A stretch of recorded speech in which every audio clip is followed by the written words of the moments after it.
నమస్తే. గత కొన్ని రోజులుగా చూస్తున్నాం దక్షిణాదిలో డీలిమిటేషన్‌పై ఆందోళనలనేవి వ్యక్తమవుతున్నాయి. అసలేమిటి డీలిమిటేషన్? డీలిమిటేషన్ వల్ల నిజంగానే దక్షిణాదికి నష్టం జరుగుతుందా? ఉత్తరాదికి మేలు జరుగుతుందా? ఈ వివరాలన్నీ ఇప్పుడు తెలుసుకుందాం. సాధారణంగా మన దేశంలో 10 ఏళ్లకు ఒకసారి జనగణన నిర్వహిస్తారు. అంటే జనాభా లెక్కలు తీస్తారు.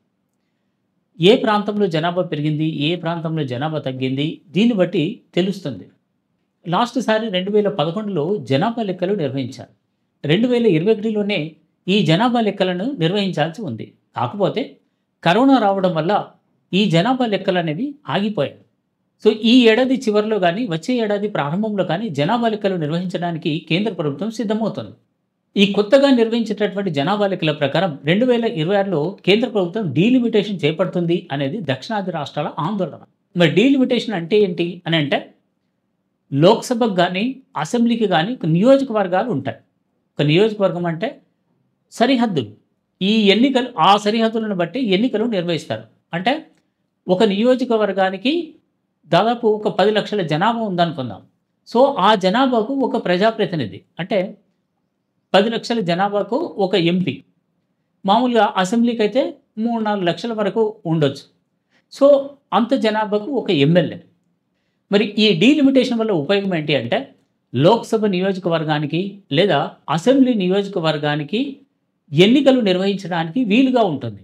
ఇప్పుడు జనాభా పెరుగుతూ పోతుంది. జనాభా పెరుగుతూ పోయిన కొద్దీ ఒక ప్రాంతంలో జనాభా పెరగొచ్చు, ఇంకో ప్రాంతంలో జనాభా తగ్గొచ్చు. అక్కడ జనాభా పెరిగిన చోట ఆ ప్రజాప్రతినిధికి బర్డెన్ అనేది పెరుగుతుంది.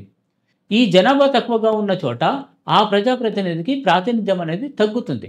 అలా కాకుండా ఈ జనాభాను సర్దుబాటు చేయడం అంటే నియోజకవర్గాల్లో 1971 జనాభా లెక్కల ప్రకారం 1973లో ఈ నియోజకవర్గాల పునర్విభజన అనేది జరిగింది. సో, అప్పట్లో ఏంటి అంటే లోక్‌సభ నియోజకవర్గాల్లో ప్రతి నియోజకవర్గంలో 10,11,000 జనాభా ప్రకారం దాన్ని ఈ నియోజకవర్గాల సరిహద్దులు అనేవి సర్దుబాటు చేశారు. సో, ఇప్పుడు కొత్తగా చేపడితే ఈ 10 లక్షలు కాకుండా ఇంకా 20 లక్షలు అంతకంటే ఎక్కువగా పెరిగేటటువంటి అవకాశం ఉంది. సో, దీనివల్ల ఏంటి అంటే ఉత్తరాదిలో జనాభా అనేది బాగా పెరిగింది. దక్షిణాదిలో జనాభా అనేది తగ్గింది. అంటే ఉత్తరాదితో పోలిస్తే దక్షిణాదిలో జనాభా పెరుగుదల అనేది తక్కువ. అలాంటప్పుడు ఈ ఉత్తరాదిలో నియోజకవర్గాల సంఖ్య అనేది పెరిగిపోతుంది. దక్షిణాదిలో నియోజకవర్గాలు అంటే లోక్‌సభ నియోజకవర్గాలు అనేవి తగ్గిపోతాయి. సో, దీనివల్ల ఉత్తరాదికి లాభం జరుగుతుంది, దక్షిణాదికి నష్టం జరుగుతుంది అనేటటువంటిది దక్షిణాది రాష్ట్రాలు అంటే తెలంగాణ, ఆంధ్రప్రదేశ్, కేరళ, తమిళనాడు, కర్ణాటక ఈ 5 దక్షిణాదిలోని రాష్ట్రాలు. అయితే ఇందులో 4 రాష్ట్రాలు ఆందోళన చేస్తున్నా ఏపీలో మాత్రం ఎన్‌డీఏ కూటమి ఉంది.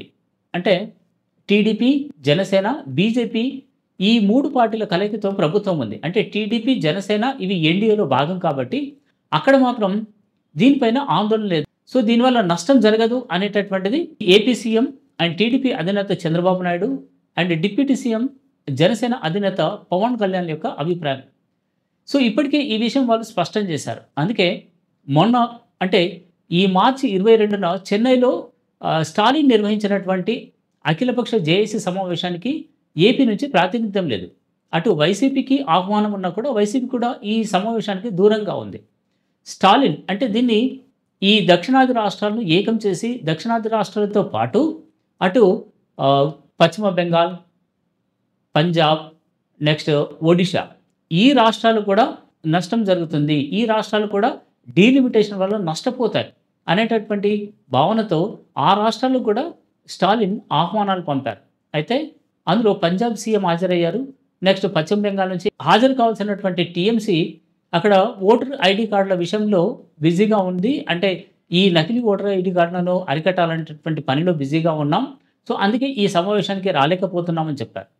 సో, ఆ ఒడిషా నుంచి కూడా అటు బిజు జనతా దళ్ కూడా ఈ సమావేశానికి మద్దతు ఇచ్చిన సో, నెక్స్ట్ మిగతా రాష్ట్రాలు అంటే తెలంగాణ నుంచి సీఎం రేవంత్ రెడ్డి, అటు కేరళ ముఖ్యమంత్రి పినరాయి విజయన్, కర్ణాటక నుంచి డిప్యూటీ సీఎం డీకే శివకుమార్ ఇలా హాజరయ్యారు. ఇక విపక్షాల నుంచి అంటే తెలంగాణ నుంచి BRS working president KTR, so, ఈయనతో పాటు అటు కాంగ్రెస్ ప్రెసిడెంట్ మహేష్ గౌడ్ అండ్ మిగతా పార్టీల లీడర్లు కూడా చాలామంది హాజరయ్యారు. సో, దీంట్లో వీళ్ళు నిర్ణయించింది ఏంటి అనంటే ఈ డీలిమిటేషన్ చేపడితే దక్షిణాది బాగా నష్టపోతుంది, ఉత్తరాది లాభపడుతుంది. సో దక్షిణాది ఏ రకంగా నష్టపోతుంది అని అంటే, దక్షిణాది వాయిస్ అనేది తగ్గిపోతుంది. అక్కడ ఉత్తరాదిలో ఎంపీల సంఖ్య బాగా పెరిగి, ఇక్కడ బాగా తగ్గితే, దక్షిణాదిలో బాగా తగ్గితే, అప్పుడు రావాల్సినటువంటి నిధులు రావు, పోరాడలేము. సో ఎంపీల సంఖ్య ఎక్కువగా ఉంటేనే పార్లమెంట్లో పోరాడగలుగుతాం. అది తగ్గిపోతే మనకు వాయిస్ ఉండదు అనేటటువంటి ఆందోళనతో ఈ సమావేశం అనేది నిర్వహించారు. సో ఇందులో ఈ అఖిలపక్ష జేఏసీలో వీరు ఒక నిర్ణయం తీసుకున్నారు. అదేంటంటే, మరో 25 ఏళ్ల వరకు అసలు డీలిమిటేషన్ అనేది చేపట్టకూడదు. 1971 జనాభా లెక్కల ప్రకారం చేపట్టినటువంటి డీలిమిటేషన్ని కొనసాగించాలి అనేటటువంటిది ఈ దక్షిణాది రాష్ట్రాల సీఎంలు అండ్ మిగతా విపక్ష పార్టీ నేతల డిమాండ్. సో ఎందుకు అని అంటే, 1971 జనాభా లెక్కల ప్రకారం డీలిమిటేషన్ చేపట్టడానికి 1973లో కమిటీ వేశారు. సో ఆ కమిటీ సిఫార్సుల మేరకు ఈ డీలిమిటేషన్ అనేది చేపట్టారు. కాకపోతే అప్పుడు ఇందిరాగాంధీ కానీ, ఆ తర్వాత వచ్చినటువంటి వాజ్పేయి కానీ ఈ లోక్సభ సీట్ల సంఖ్యని పెంచలేదు. 1973లో చేపట్టినటువంటి ఈ లోక్సభ నియోజకవర్గాల పునర్విభజనలో అప్పటికి 522 ఉన్నటువంటి లోక్సభ సీట్ల సంఖ్యను 543కు పెంచారు. ఆ తర్వాత అక్కడికే ఆగిపోయింది. ప్రతి 10 ఏళ్లకు ఒకసారి జనాభా లెక్కలు నిర్వహిస్తున్నా డీలిమిటేషన్లో అవసరమైతే ఈ జనాభాను సర్దుబాటు చేశారు తప్పితే లోక్సభ సీట్ల సంఖ్య అనేది పెంచలేదు. కాకపోతే ఇప్పుడు మోదీ సర్కార్ ఈ లోక్సభ సీట్లను భారీగా పెంచుతుంది. వీటిని ఎంతగా అంటే 753 కానీ 848 సీట్లకు కానీ పెంచేటటువంటి అవకాశం ఉంది అనేటటువంటిది దక్షిణాది రాష్ట్రాల నేతల యొక్క ఆందోళన. సో అదే జరిగితే దక్షిణాది తీవ్రంగా నష్టపోతుంది. కాబట్టి ఈ సీట్ల సంఖ్యను, అంటే లోక్సభ సీట్ల సంఖ్యను పెంచొద్దు. ఇప్పుడున్నటువంటి 543 లోక్సభ స్థానాలను కొనసాగించాలి. ఈ జనాభా పెరుగుదాన్ని బట్టి అవసరమైతే జనాభాను సర్దుబాటు చేయాలి.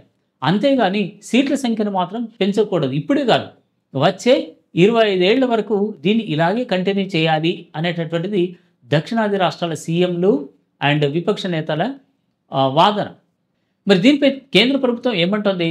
నిజానికి దక్షిణాదికి నష్టం జరగదు అంటోంది. అంటే దక్షిణాదిలో కూడా సీట్లు పెరుగుతాయి. మరి దక్షిణాదిలో ఎన్ని సీట్లు పెరుగుతాయి అంటే దీనిపైన ఇంకా స్పష్టంగా చెప్పడం లేదు. ఎందుకనంటే ఆ ప్రక్రియనే మొదలు కాలేదు కాబట్టి ఇప్పుడే తొందరపాటు అవుతుంది అనేటటువంటిది కేంద్ర ప్రభుత్వ వాదన. అంతేకాకుండా బీజేపీ నేతలు చెప్తున్నది కూడా అదే. ఇంకా ప్రక్రియనే ప్రారంభం కానప్పుడు ఎందుకు ఈ ఆందోళనలు? సో ఈ ఆందోళనకు నేతృత్వం వహిస్తున్నటువంటి తమిళనాడు సీఎం స్టాలిన్ రాజకీయ ప్రయోజనాల కోసమే ఇదంతా చేస్తున్నారు అనేటటువంటిది బీజేపీ నేతల ఆరోపణ. మరి ఇప్పటి వరకు మన దేశంలో ఎన్నిసార్లు డీలిమిటేషన్ చేపట్టారు అనంటే, మన దేశానికి స్వాతంత్రం వచ్చిన తర్వాత ఇప్పటి వరకు 3 సార్లు డీలిమిటేషన్ ప్రక్రియ అనేది చేపట్టారు. అది 1951, 1961, 1971 ఈ జనాభా లెక్కల ప్రకారం డీలిమిటేషన్ ప్రక్రియ అనేది చేపట్టారు. సో అయితే అప్పట్లో లాస్ట్ చేపట్టినటువంటి డీలిమిటేషన్ ప్రక్రియ అనేది 1971 జనాభా లెక్కల ప్రకారం 1973లో దీన్ని చేపట్టారు.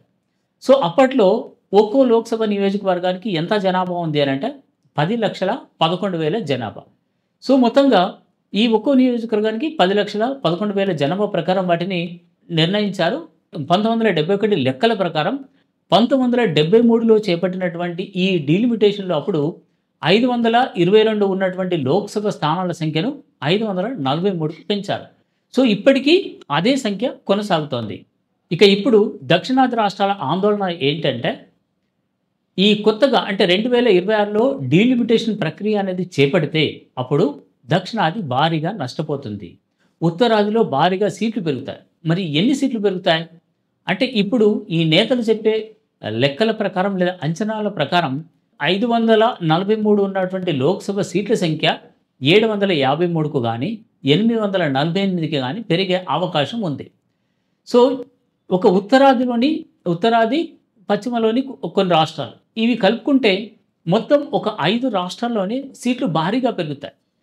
ప్రస్తుతం దక్షిణాదిలో 129 లోక్సభ స్థానాలు ఉన్నాయి. ఇక్కడ ఒక్కో రాష్ట్రంలో 2-3 మహా అయితే 6 కంటే ఎక్కువగా పెరిగే అవకాశం లేదు. మరి ఈ 2026 లెక్కల ప్రకారం డీలిమిటేషన్ చేపడితే నేతల అంచనాల ప్రకారం ఎన్ని సీట్లు పెరుగుతాయో ఇప్పుడు చూద్దాం. ఉత్తరప్రదేశ్లో ప్రస్తుతం 80 లోక్సభ నియోజకవర్గాలు ఉన్నాయి. 2026లో ఈ సంఖ్య పెరిగితే ఆ నియోజకవర్గాల సంఖ్య 128కి పెరిగేటటువంటి అవకాశం ఉంది. అంటే ఒకేసారి 48 సీట్లు పెరుగుతాయి అనేటటువంటిది దక్షిణాది నేతల ఆరోపణ. ఇక బీహార్‌లో ప్రస్తుతం 40 లోక్సభ సీట్లున్నాయి. ఇవి 70కి పెరగొచ్చు అంటున్నారు. అంటే ఒకేసారి 30 లోక్సభ నియోజకవర్గాలు పెరుగుతాయి. ఇక మధ్యప్రదేశ్‌లో ప్రస్తుతం 29 లోక్సభ సీట్లుంటే అవి 2026లో 47కు పెరిగే అవకాశం ఉంది. మహారాష్ట్రలో 48 సీట్లుంటే అవి 68కి పెరిగే అవకాశం ఉంది. అంటే ఒకేసారి 20 సీట్లు పెరగొచ్చు. రాజస్థాన్‌లో 25 సీట్లుంటే అవి 44కు పెరిగే అవకాశం ఉంది. ప్రస్తుతం ఉత్తరప్రదేశ్, బీహార్, మధ్యప్రదేశ్, మహారాష్ట్ర, రాజస్థాన్ రాష్ట్రాల్లో ఉన్నటువంటి లోక్సభ సీట్ల సంఖ్య 222. కొత్తగా 2026లో ఈ లోక్సభ సీట్లు పెరిగితే ఉత్తరప్రదేశ్, బీహార్, మధ్యప్రదేశ్, మహారాష్ట్ర, రాజస్థాన్ రాష్ట్రాల్లో ఈ సీట్ల సంఖ్య 357కు పెరుగుతుంది. ఇక కొత్తగా ఉత్తరాదిలోని 5 రాష్ట్రాల్లోనే 135 సీట్లు పెరుగుతాయి. మరి ప్రస్తుతం దక్షిణాదిలో ఎన్ని ఉన్నాయి? 129 సీట్లు మాత్రమే ఉన్నాయి. కొత్తగా ఈ డీలిమిటేషన్ ప్రకారం దక్షిణాదిలో సీట్లు ఏ స్థాయిలో పెరుగుతాయని నేతలు అంచనా వేస్తున్నారో ఒకసారి చూద్దాం. తెలంగాణలో ప్రస్తుతం 17 లోక్సభ సీట్లున్నాయి. ఇవి 20కి పెరిగే అవకాశం ఉంది. అంటే 3 సీట్లు మాత్రమే పెరగొచ్చు. నెక్స్ట్ ఆంధ్రప్రదేశ్లో ప్రస్తుతం 25 లోక్సభ సీట్లున్నాయి. ఇవి 28కి పెరిగే అవకాశం ఉందంటున్నారు. అంటే అక్కడ కూడా 3 సీట్లే పెరగొచ్చు. ఇక తమిళనాడులో ప్రస్తుతం 39 లోక్సభ సీట్లుంటే అవి 41కి పెరిగే అవకాశం ఉందంటున్నారు.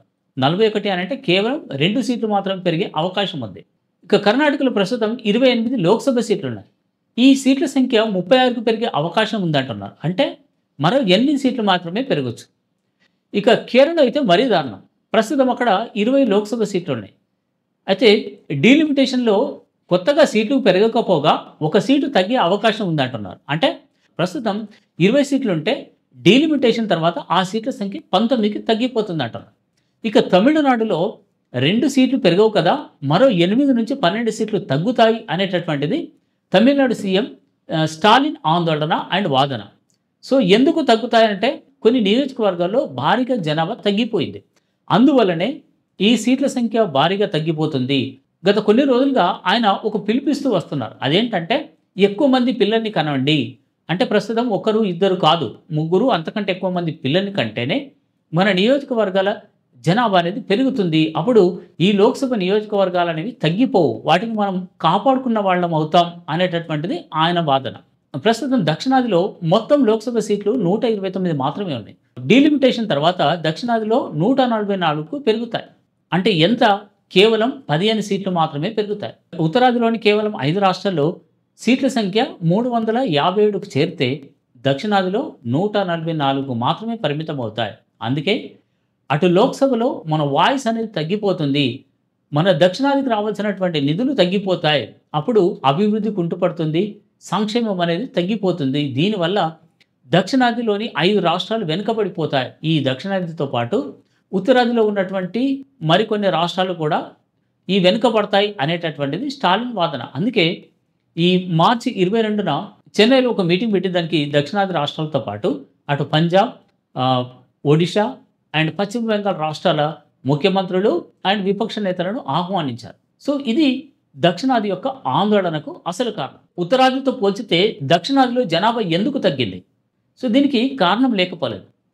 నిజానికి మనకు స్వాతంత్రం వచ్చిన తర్వాత మన దేశంలో జనాభా పెరుగుదల అనేది అధికంగానే ఉంది. అయితే ఈ జనాభా పెరుగుదల వల్ల అటు నిరుద్యోగ సమస్య పెరుగుతుంది, వనరులు సహజంగా ఉన్నటువంటి వనరుల సంఖ్య తగ్గిపోతుంది, కొత్తగా సమస్యలు పుట్టుకొస్తాయి అనేటటువంటి ఉద్దేశంతో అప్పటి కేంద్ర ప్రభుత్వం ఏం చేసిందంటే 1952లో కుటుంబ నియంత్రణను తెరపైకి తెచ్చింది. అంటే ట్యూబెక్టమీ, వేసెక్టమీ అనేటటువంటి ఆపరేషన్లు చేయించుకొని పిల్లలు పుట్టకుండా నివారించాలి లేదా నియంత్రించాలి. సో ఇది అప్పటి ప్రభుత్వాల యొక్క ఉద్దేశం. సో అయితే అంత తొందరగా ప్రజల్లోకి ఇది వెళ్ళలేదు. ఆ తర్వాత క్రమంగా ఉత్తరాదితో పోలిస్తే దక్షిణాది రాష్ట్రాలు ఈ జనాభా నియంత్రణను సమర్థవంతంగా అమలు చేశాయి. 1970 దశకంలో దక్షిణాది రాష్ట్రాలన్నీ కుటుంబ నియంత్రణ ఆపరేషన్లను సమర్థవంతంగా అమలు చేశాయి. ఫలితంగా దక్షిణాదిలో జనాభా నియంత్రణలోకి రాగలిగింది. సో దీనివల్ల ఏం జరిగింది? ఫలితంగా మేలు కూడా జరిగింది దక్షిణాదికి. అదేంటంటే అక్షరాస్యత శాతం పెరిగింది. అంటే పిల్లలకు చదువు చెప్పించాలి అనేటటువంటి భావన దీనివల్ల బలపడింది. ఇంకా రాజకీయ చైతన్యం అనేది కూడా పెరిగింది. జనాభా నియంత్రణలో ఉండడం వల్ల అభివృద్ధిపై ఫోకస్ పెట్టాయి ప్రభుత్వాలు. సో ఇటు అభివృద్ధి జరిగింది, అటు సంక్షేమం పైన కూడా ఫోకస్ పెట్టి ఈ అట్టడుగున ఉన్న వర్గాలను పైకి తెచ్చేటటువంటి ప్రయత్నం జరిగింది. మరి ఉత్తరాదిలో ఏం జరిగింది అక్కడ? జనాభా అనేది నియంత్రణ లేకపోవడం వల్ల విపరీతంగా పెరుగుతూ పోయింది. ఒకవైపు జనాభా పెరుగుతుంటే మరోవైపు దీంతో పాటు కొత్తగా సమస్యలు మొదలయ్యాయి. అక్షరాస్యత శాతం కూడా అంతంత మాత్రమే. సో అక్కడ అభివృద్ధి అనేది అంతంతే. అందుకే కేంద్ర ప్రభుత్వం ఏం చేస్తుంది? దక్షిణాదిలో వసూలైనటువంటి పన్నుల్లో అత్యధిక వాటా ఉత్తరాదికి తరలిస్తోంది అనేటటువంటిది దక్షిణాది నేతల ఆరోపణ. దీనివల్ల దక్షిణాదికి అన్యాయం జరుగుతోంది. సో ఇప్పుడే ఇలా ఉంటే ఇక లోక్సభ స్థానాల సంఖ్య విపరీతంగా పెరిగితే అప్పుడు ఈ దక్షిణాది రాష్ట్రాలు భారీగా నష్టపోతాయి. అప్పుడు ఉత్తరాది ఆధిపత్యం అనేది ఇంకా పెరుగుతుంది. సో దీంతో మన దేశంలోనే మనం పరాయి వాళ్ళు అయిపోతాం అనేటటువంటి ఒక ఆందోళన అటు స్టాలిన్ మిగతా నేతలు బహిరంగంగానే వ్యక్తం చేస్తున్నారు. సో అందుకే డీలిమిటేషన్పై ఈ రాష్ట్రాలన్నీ ఏకమయ్యాయి. సో దీన్ని చేపట్టకూడదు, ఒకవేళ డీలిమిటేషన్ చేపట్టినా సీట్ల సంఖ్య అనేది పెంచకూడదు అనేటటువంటిది వాటి డిమాండ్. ఒకవేళ డీలిమిటేషన్ చేపట్టినా అది 1971 లెక్కలకు అనుగుణంగానే ఉండాలి అనేటటువంటిది ఈ దక్షిణాది రాష్ట్రాల సీఎంలు అండ్ విపక్ష నేతల వాదన. కేంద్ర ప్రభుత్వం ఏం చేయనుంది? ఈ దక్షిణాది రాష్ట్రాల ఆందోళనలను పరిగణలోకి తీసుకుంటుందా లేదా అనేది తెలిసేది మాత్రం 2026లో ఈ డీలిమిటేషన్ ప్రక్రియ మొదలైనప్పుడు మాత్రమే తెలుస్తుంది. సో అంతవరకు వేచి చూడక తప్పదు. నమస్తే.